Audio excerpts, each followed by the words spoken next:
มื้อนี้เฮาสิพาทุกคนไปเที่ยวตาดน้ำแหงนำกันเด้อไปมื้อนี้นะเฮาก็ไปนำหมู่นำคู่ไปกินข้าวปอกข้าวปลาจับยกเบียร์ยาปลาไปกันแล้วเปิดสากก่อนหมู่ก่อนซุมยังบ่ตาฮอดตอกฮอดตาดเฮาก็งับกันเลยบ่สนมีหยังอันนี้ก็ฮอดตาดแล้ว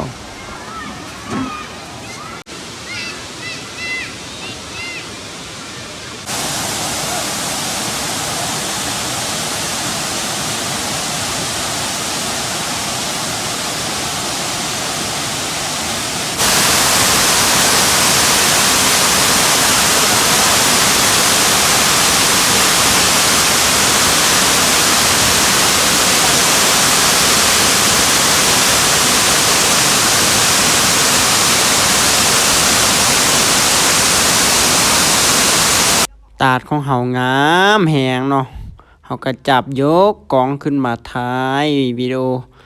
รอบๆให้ทุกคนได้เบิ่งนำกัน ว่ามันงามส่ำใดเหมาะกับการมากินข้าวปอกข้าวปลานำหมู่นำเพื่อนแบบนี้ยามฤดูร้อนแบบนี้แหละคักสุดยามนี้นะมาเที่ยวรินน้ำตกตาดเย็นๆเกียมเบียร์เย็นๆไว้แบบนี้ไว้กินนำหมู่นำเพื่อนเวลากินข้าวกินข้าวสนุกม่วนกันไป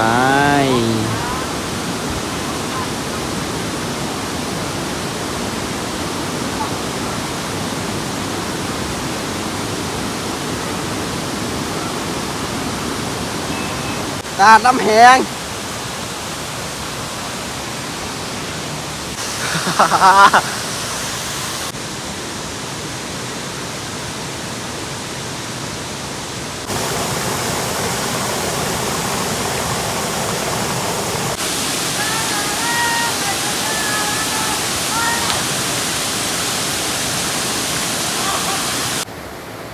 บรรยากาศครับปล่อยอ้ายน้ำออกมา เย็นอยู่นี่นะครับไปพักผ่อนจากเทือนหนึงเนาะดูคนสูส่วนเห่าได้เวลาพักผ่อนกินข้าวกินน้ำกันแล้วเนาะอาหารของเฮาก็สุกเป็นที่เรียบร้อยมานั่งดื่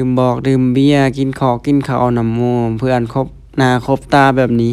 มีความสุขแฮงบ่ว่าจะมานำหมู่เพื่อนหรือว่าครอบครัวพ่อแม่พี่น้องญาติต่างๆก็สามารถมานั่งกินแบบชิลๆแบบพวกเขานี้ได้เลยอยู่กับตาดน้ำแหงของเฮาแม่โอ้โห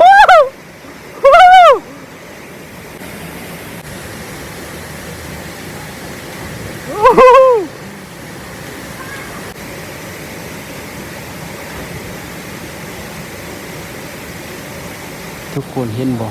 มันยานเลยมันยานว่าฉันตกข้างตกข้างเดินตาม